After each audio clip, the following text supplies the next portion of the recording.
Welcome to KRA's The Hub, the official podcast of KRA Corporation. And now get ready to hear workforce topics and trends you need to know on the go. Welcome back to KRA's The Hub podcast. We are joined today by special guest Felicity Williams, the Deputy Chief of Staff for the Mayor's Office of Pittsburgh, Pennsylvania. Felicity, welcome. Thank you so much, Jonathan. Happy to be here with you today. Definitely. We're excited to have you on today's episode. And we're actually doing a special feature on the region of Pittsburgh, Pennsylvania, talking about workforce development and economic development factors within the region. So Felicity, let's dive into your background. I know that you are a local. You grew up in the region. You also, on your journey, studied law and became the first Black woman as the Deputy Chief of Staff of Pittsburgh. How has your background shaped your approach to addressing the issues within your office? So, as you mentioned, I am a local, lifelong Pittsburgher. We actually use a term here, a boomeranger, meaning that I was in Pittsburgh, grew up here, left for my education, and then came back to Pittsburgh really to dig in on my professional career. Growing up in Pittsburgh as a young Black woman, I was very clearly aware of some of the racial dynamics that have existed in our city for a very long time. Going through some of my educational background, as you mentioned, in law school, although I've always had an interest in politics, and I was vice president of the Election Law Society, and I was focused on some of that coursework, I actually had not considered a path in politics. I thought I was going to go into corporate mergers and acquisitions, finance, business development, that sort of field. But while I was in law school was really the formation of the Black Lives Matter movement.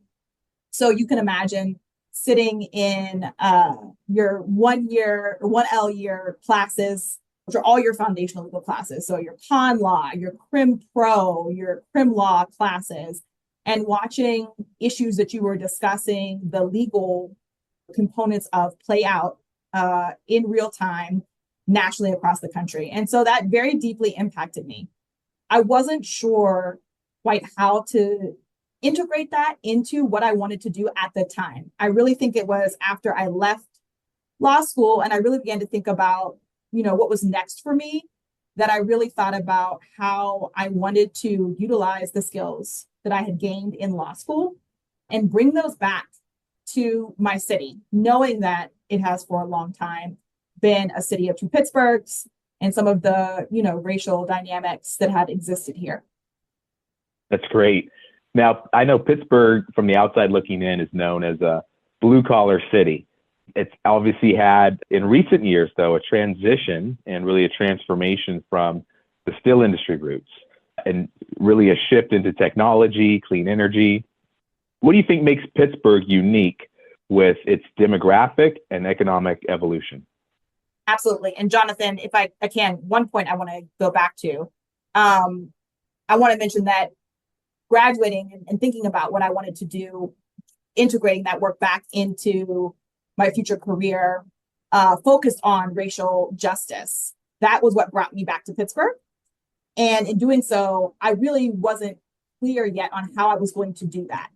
I actually moved in with my mom, did not have a job, and started volunteering with grassroots organizations, and then with a state representative who brought me in as an intern, saw that I was really passionate and really eager to give back to my community and to see the Pittsburgh region transformed. Again, prioritizing that racial and economic justice focus that I had. And so that was really what led me on the path to where I am today. From that time in the state representative's office, I went on to work at a community development corporation in a historically Black neighborhood, helping to redevelop and restore that neighborhood while also honoring the cultural legacy of that community, wanting to see development without displacement. And so wanted to speak to a little bit of that as well. So the question you just asked me at hand, what do I think makes Pittsburgh unique in its demographic and economic evolution? So Pittsburghers are known, as you mentioned, for going through these transformations, not just once, but we've gone through several evolutions. And a lot of what we speak about here is a little bit of that Pittsburgh grit and our ability to continue to evolve, to never really get knocked down. So that's one of the things that I think has been really critical to our transformation, is just the grit that we are going to make it through. We are going to survive this. And that's across Pittsburghers. We also have some really great history here of organized labor and being a union town. So we have strong labor and union organizations here as well that are constantly advocating and working together with a number of stakeholders. We, as one of those transformations, became a town very much focused on meds and eds. And that is really one of the things that saved us as we saw the decline of the steel industry. So I think that academic and institutional presence that we had here has also contributed to helping us with that evolution. And lastly, I would say that one of the other things that is important about our region is really how the concentration of philanthropic dollars that we have here. We are one of the cities in the country that has the highest rate of philanthropic dollars per capita. Now, those are all great things that I think have helped Pittsburgh undergo these evolutions and these transformations as our economy, as our world continues to change and evolve. However, or maybe I should say, and yet, we continued with all of that wonderful features and assets that we have as a region. We've continued to be, as I mentioned, myself growing up here, this tale of two Pittsburghs, where we saw all of these things really only benefiting a portion of our population, and that we continue to see portions of our population left behind and left out of these cycles of economic revitalization and evolution. So, like many regions around the country, as Pittsburgh faces the challenges of an aging workforce, and there's also the need to engage younger populations, what strategies do you believe are most effective for bridging these gaps and really ensuring that there's inclusive growth? Absolutely. So many lessons I think we have learned in a short period of time from when our region was designated by the previous administration as a White House workforce hub in May of 2023 to where we are now in January of 2025. And so a couple of those lessons, you spoke to this about the fact that we have to engage our young populations. And so that has been one of our prioritized disadvantaged worker groups, in particular, young people who may be system involved or emancipated. And so part of that means that we have to build a deeper relationship with our public school system and with some of our community colleges as well. So we have been working in collaboration with our Pittsburgh public schools. They have a career and technical education program, as there are many schools across the country, as well as some of our local community colleges on doing some of that training, career outreach and introduction exploration with our young people, in addition to us just prioritizing that population. I also think a few other things that are really critical about ensuring that this growth is inclusive is around intentionality. So we can't aspire or hope that the outcomes we want to see happen are going to happen. We have to absolutely build them into and clearly state that in any efforts, initiatives, programs that we are developing. Related to that, there's two key components about that process. Not only do we have to clearly and with intentionality identify this, we have to ensure that whoever we are trying to serve are actually brought into the development process, not when we want to just start training people or when we want to try to start pipelining folks into job opportunities, but really at the ground level and throughout that process. It is critical because no one knows better than they do their lived experience of barriers they may have faced, of the best way to engage them and other people like them, the best supports that they need, right? They know that best. So that's one piece of it. The other piece of it is that we have to have, whoever the partners are at the table, you have to have a shared commitment to something we call here getting to yes. We are centered around and being solution oriented.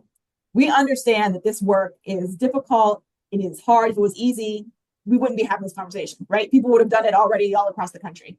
And so we have to have that shared commitment that we will recognize obstacles, but that we will work through solving them. We won't not do something because we run into an obstacle.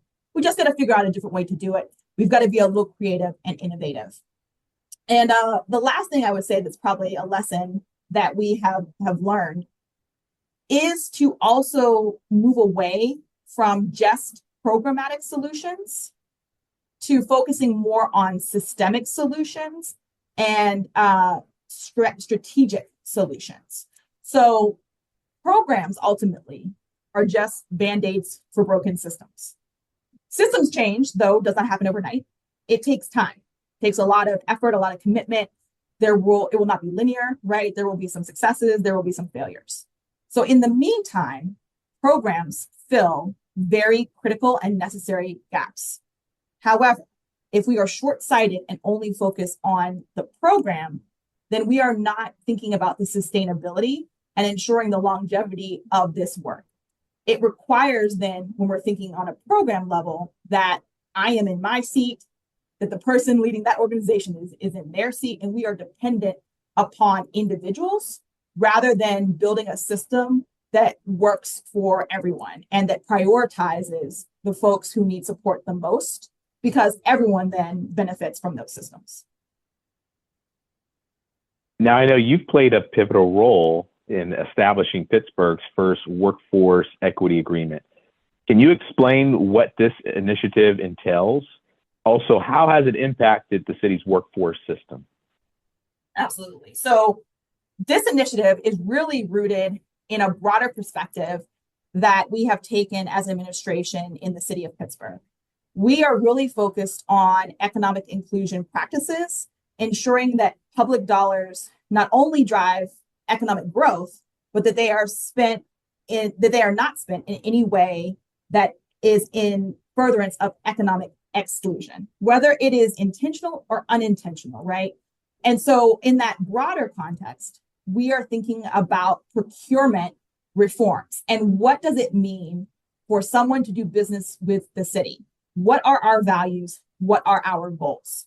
And so the Regional Workforce Equity Agreement is rooted in the concept that not only do you need to be, as a vendor doing business with the city, technically qualified to build the thing or provide the service, you also, as many folks across the country have supplier diversity or business diversity programs, need to ensure that you are working with MWDBEs, that there is diverse business participation. And this new piece, which is the crux of the Regional Workforce Equity Agreement, is that you also need to ensure that the vendors, whether they be MBEs, WBEs, non-DBEs, are also employing a diverse workforce. They are not in any way discriminating against their workforce, and that the jobs that they are providing are what we consider good quality jobs. So we are paying folks prevailing wage. Folks have access to fringe benefits. Folks have access to cultural and sensitivity trainings that make the workplace for them welcoming and inclusive. We are really thinking holistically about that and saying that these are the things that if we are going to give you public taxpayer dollars to perform work or service, you need to ensure that all of those things are happening as a vendor, or you aren't a vendor that we are interested in doing business with. And I think this is such a critical lever that we have in local government to ensuring economic inclusion and that inclusive growth with our public tax dollars. I know that you talked. Oh, go ahead. No, go ahead. I'm sorry. I was going to say that you also asked a little bit about how it's impacted the city's workforce system. So, being fully transparent, this is something that was announced in October of last year, and we will not roll out until May of this year, kicking it off with the spring construction season. What is also really exciting about this work is that it's not only the city of Pittsburgh that we have been able to secure a commitment from. It is also our city's housing authority that we have secured commitment from, as well as our city's urban redevelopment authority that we have secured commitment from.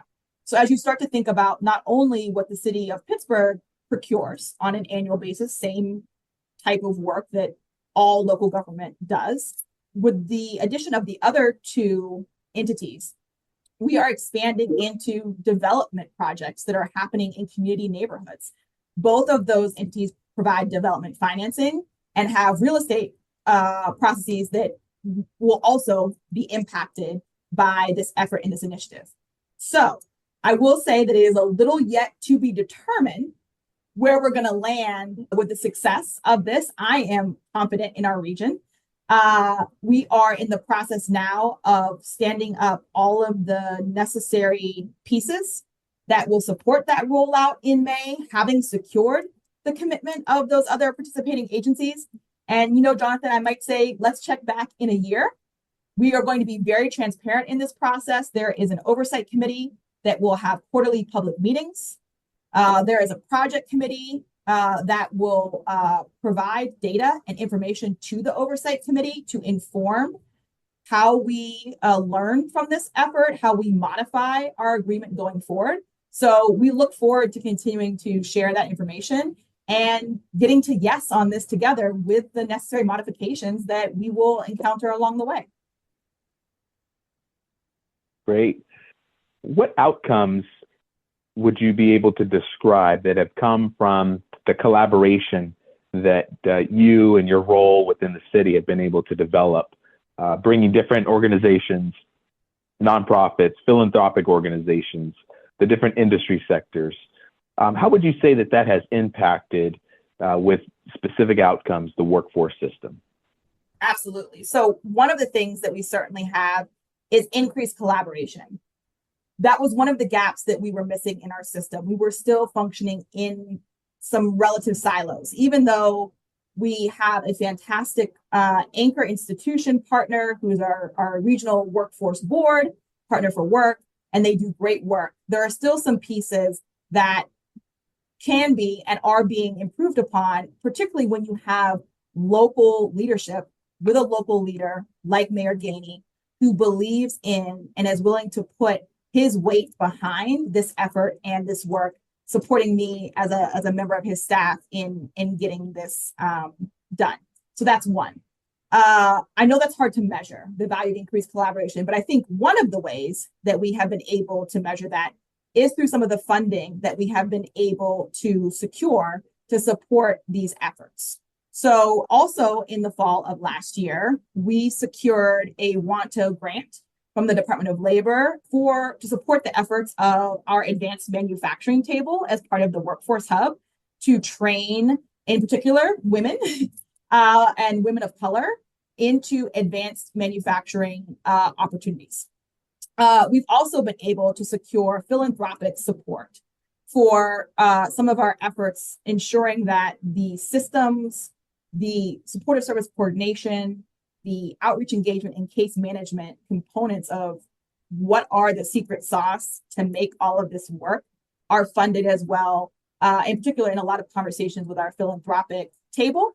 And our champions of our philanthropic table are having conversations with national funders as well to continue to support this work. I will say that, it being, I guess about a year and a half old now into this work, we have done a lot.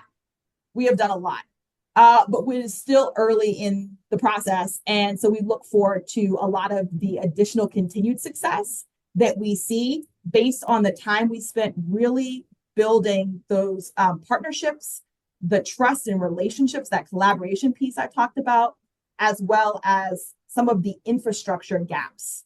We talk about like our social infrastructure or our workforce infrastructure, helping to identify and fill some of those gaps. But that doesn't mean that we don't have data and we don't have numbers that back up and support some of the efforts that we have been doing as well. So just looking at a little bit of that, we look at the participants trained during the time period of the Workforce Hub and total job placements, of course, focused on those specific industries. So advanced in biomanufacturing that we have prioritized, broadband, clean energy, and infrastructure.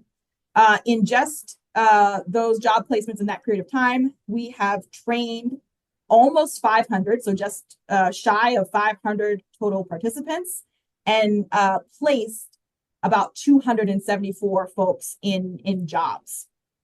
When we start to also look at some of the overarching training that is happening, we saw in pre-pandemic some gains that were happening in some of these sectors around workforce. But then in the pandemic and in the year immediately after, we saw some decreases in the amount of folks who were being trained in place in some of those positions.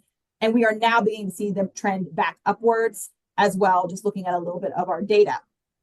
Lastly, I would add to this that a way that we are also measuring our increased collaboration is through what we have called commitments to the Pittsburgh Good Jobs Principles.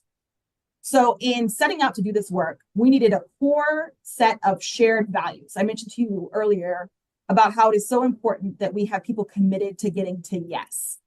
We also have to have people committed to a core set of shared values that are going to make this work. So one of those being, who are our target demographics? We have a clearly identified disadvantaged worker definition that actually is entirely race and gender neutral. It actually focuses on things like what neighborhood someone lives in the city, whether that is an extreme need or a high need neighborhood, and then whether they're categories, of folks who have traditionally had barriers to employment. So think about your single parent households, returning citizens, immigrant and refugees. And then I also mentioned to you some of our youth earlier in this conversation, particularly those that are system involved. That's one component of it. The second component of the Pittsburgh Good Job Principles is that we have to agree to track and have data, even when that data might not tell the best story for us, right? Because if we're not honest with ourselves, if we're not tracking and having a way to measure success, then we can't learn from it, and we can't make the necessary pivots and changes we need to ensure that we are successful in this work. It also includes things like the regional workforce equity agreement that I mentioned to you earlier, right? Using all of those levers of power that we have. And I'm happy to say that today we have secured over 50 commitments to those Pittsburgh Good Jobs Principles with partners who are actualizing them, because that is also a component of this. You can't just say that you agree with this in values. You can't just, say pretty words. We know that a lot of companies had great statements post George Floyd, and we have not seen as much progress or commitment on those statements. And so we were committed to not just words, but action, and needing that from all of our partners at the table. Now, Felicity, you mentioned the pandemic. How have your strategies within the city economic development adjusted and been shaped in response to the pandemic, and specifically in working with sectors like technology, clean energy, and biotechnology? Yes, absolutely. So one of the areas that we encounter the most in city government is around this outreach and engagement component. And I mentioned to you guys about how that is really one of the secret sauce pieces to this. And so in our efforts, one of the things that we did was form a community table. So this is inclusive of organizations who are currently training providers.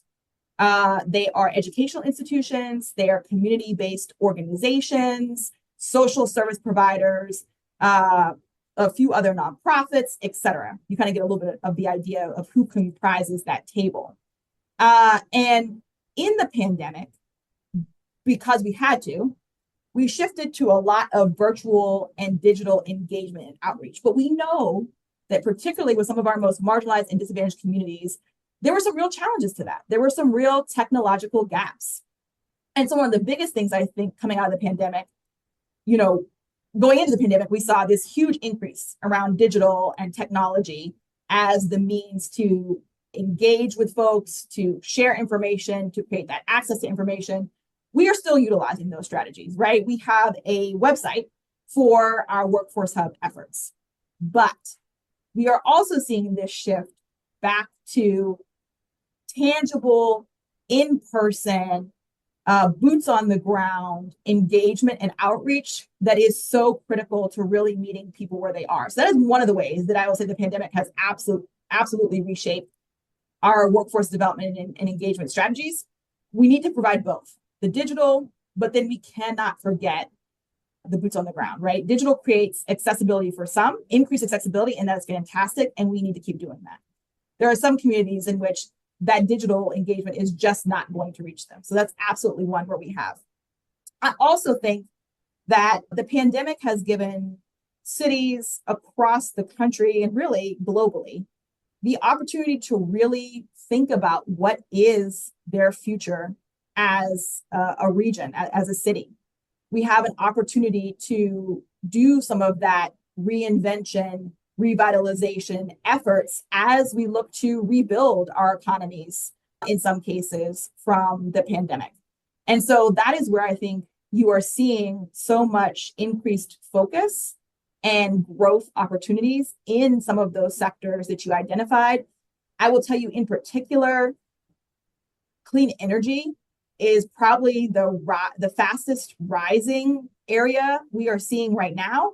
It was initially the technology sector focus, which is still, thriving, though it goes through ebbs and flows, right? We now have the AI boom. We had the autonomous vehicles boom.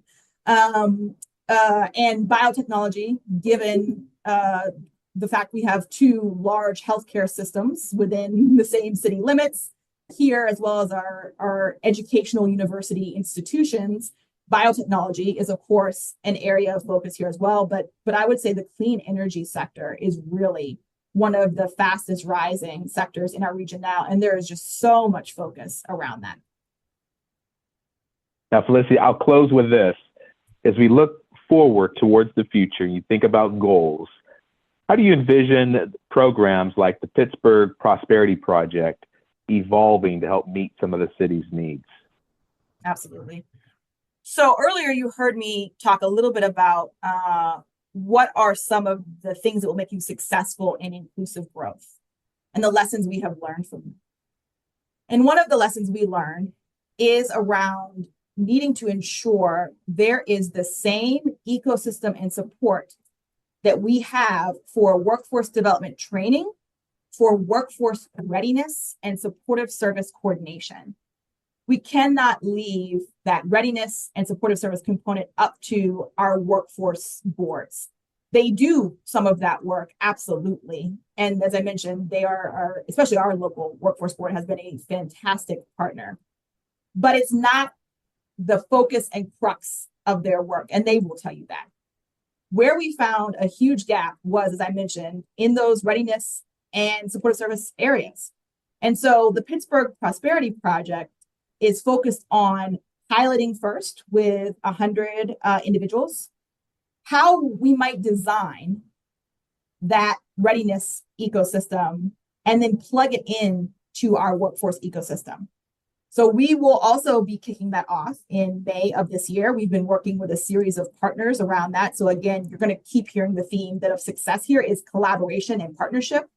We've got philanthropy, we've got community-based organizations, we've got community table partners, we've got our workforce board partners, right? All helping us to design this new system that we'll plug in. And then once we have modeled and piloted it, we look to scale it region-wide. So as you talk about what do I want to see in the coming years and what do I envision in the coming years, I envision one, a regional workforce equity agreement that is not just 3 partners, that is not just focused on the construction industry, that has grown to just becoming a standard practice of how local government does business, and that we have truly built, those readiness and supportive services ecosystem region-wide that is helping to move people from where they are now to what their economic opportunity goals are for themselves. How will we measure that? one of the things I would love to see would be neighborhoods that I had mentioned to you earlier have been identified as extreme or high need. One of the metrics in determining whether a neighborhood is extreme or high need is employment. It's educational attainment and a series of other factors. I would love to be able to see that some of those neighborhoods have moved away from being extreme or high need to moderate need. And not because residents have been displaced through gentrification and been replaced by residents of higher incomes or more affluent means, but because the existing residents who are there now, who want to stay, have made economic progress, financial progress for themselves, so that we are moving a neighborhood together out of some of the current circumstances that they are in our city and in our region. That's great. And it's wonderful to hear, Felicity, the programs and initiatives that you and your office are coordinating to really respond to the challenges that you've seen, but also the opportunities within the Pittsburgh region. Now, for those that are out there listening, how could they follow perhaps some of the work that you're doing and find updates related to some of that work? Absolutely. So I'm happy to share our hub page, the hub page for the hub. Sorry for the double play there on the words.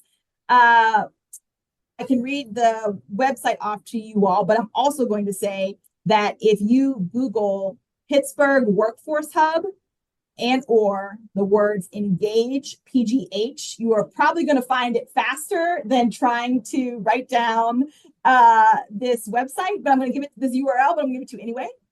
It is engage.pittsburgh.gov/white-house-workforce-talent-hub.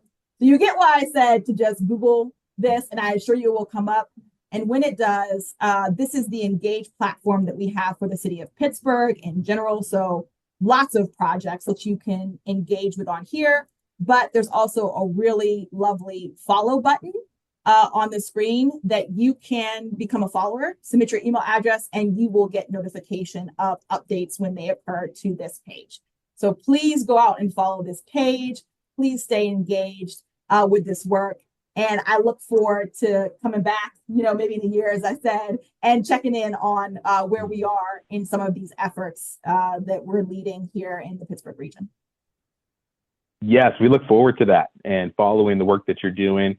Felicity, thank you. From the Pittsburgh Workforce Hub to KRA's The Hub, we've had an opportunity today to really learn more about what you're doing there in the Pittsburgh region, how you're responding to the local challenges. So thank you, Felicity, and we look forward to having you back on the Hub sometime in the future, maybe in a year from now. Absolutely. I'm looking forward to it. Thank you, Jonathan. Take care. Thank you for listening to KRA's The Hub. Don't forget to subscribe to the podcast on Spotify, Apple Podcasts, or wherever you listen to podcasts. To learn more about KRA Corporation, visit www.kra.com. Thanks so much for listening, and we'll be back soon with a new episode.